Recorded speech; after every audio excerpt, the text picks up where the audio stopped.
2012 থেকে 2020 সাল পর্যন্ত পাকিস্তানের একটি চিড়িয়াখানায় একা একা নিঃসঙ্গ জীবন কাটাচ্ছিল একটি হাতি, নাম কাফান। দুঃসহ এই একাকী বন্দি জীবন সম্পর্কে সবাই যখন জানতে পারে, তখন হাতিটি পরিচিতি পেয়ে যায় পৃথিবীর সবচেয়ে নিঃসঙ্গ হাতি হিসেবে। এখন অবশ্য কাফান বেশ ভালোই আছে কম্বোডিয়ার একটি বন্যপ্রাণী সংরক্ষণ কেন্দ্রে। প্রাণীজগতে আজকে আমরা শুনব নিঃসঙ্গ এই হাতিটির গল্প।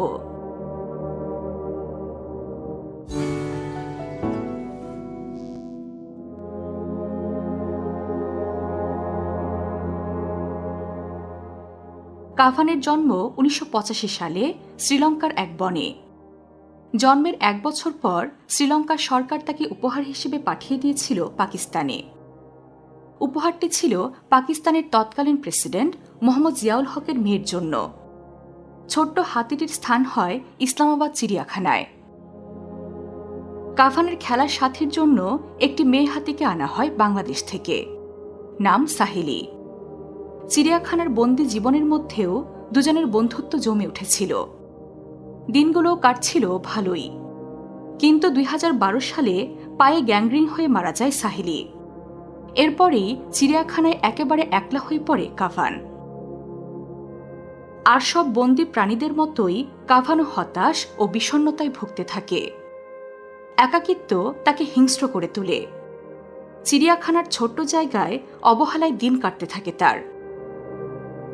কাফানের এই বন্দিদশা সবার নজরে আসতে শুরু করে যুক্তরাষ্ট্র প্রবাসী এক পাকিস্তানি চিকিৎসকের কারণে। 2015 সালে ইসলামাবাদে বেড়াতে এসে নিঃসঙ্গ কাফানকে দেখে ভীষণ মন খারাপ হয় সমর খান নামের চিকিৎসকের। যুক্তরাষ্ট্র ফিরে গিয়ে তিনি সোশ্যাল মিডিয়ায় ফ্রি কাফান নামে একটি ক্যাম্পেইন শুরু করেন। সমর খানের ক্যাম্পেইন কিছুদিনের মধ্যে ভাইরাল হয়ে যায় এবং 4 লাখ মানুষ কাফানের মুক্তির দাবি তোলেন। সে সময় বিষয়টি চোখে পড়ে 70 ও 80 দশকের পপস্টার শেরের। দূরদেশের এক হাতির নিঃসঙ্গতায় প্রাণ কেঁদে ওঠে তার। পপস্টার শেরের প্রচারণা চাপ তৈরি করে পাকিস্তান সরকারের ওপর।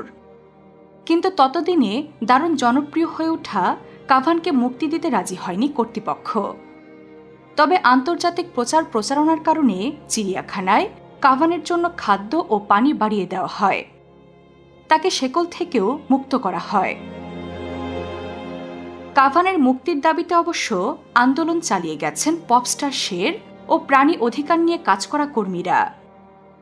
কাফানের প্রতি বিশ্ববাসীর আরও বেশি মনোযোগ আকর্ষণ করতে 2017 সালে ওয়ালস নামে একটি গান মুক্তি দেন শের।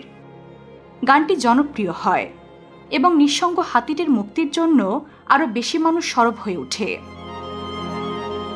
তবে কাফানের মুক্তির পথে সবচেয়ে গুরুত্বপূর্ণ ভূমিকাটি ছিল পাকিস্তানের আইনজীবী ওয়েসিস খানের। তিনি ইসলামাবাদ চিড়িয়াখানা কর্তৃপক্ষকে আইনি নোটিশ পাঠান কাফানকে মুক্তি দিতে। শেষ পর্যন্ত আইনি লড়াইয়ে হেরে যায় ইসলামাবাদ চিড়িয়াখানা কর্তৃপক্ষ। পাকিস্তান হাইকোর্ট 2020 সালে নির্দেশ দেন শুধু কাফান নয়, চিড়িয়াখানার সকল প্রাণীকে মুক্তি দিতে হবে এবং চিড়িয়াখানাটিও বন্ধ করতে হবে। এরপর কাফানকে ছেড়ে দিতে বাধ্য হয় চিড়িয়াখানা কর্তৃপক্ষ।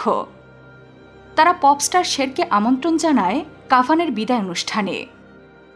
পপস্টার শের পাকিস্তানে আসেন এবং নিঃসঙ্গ হাতিটির সাথে দেখা করেন।